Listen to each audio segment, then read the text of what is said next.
Më në fund dikush më riktheu buzëqeshjen. Bes Kallaku konfirmon romancën e re dhe i bën dedikim partneres në koncert. Pas aludimeve që qarkullonin prej kohësh, këngëtari dhe aktori Bes Kallaku ka konfirmuar publikisht nisjen e një romance të re, pas ndarjes nga këngëtarja Gjensila Myrtezaj. Gjatë një koncerti, Besi ju drejtua publikut me një mesazh emocional, duke zbuluar se personi të cilit i dedikohet tatuazhi i tij i fundit është partnerja e re. Ejona. Ai rrëfeu se për vite me radhë kishte humbur buzëqeshjen, pavarësisht se gjithmonë ishte përpjekur të sillte gëzim të publiku.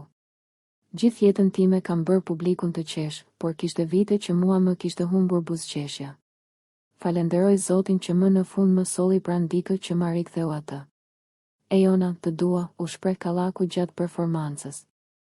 Ejona është emri që i ka rikthyer buzëqeshjen aktorit, ndërsa zërat për romancën e re nisën pasi ai publikoi në Instagram një foto të një tatuazhi misterios, duke nxitur kurreshtjen e ndjekësve.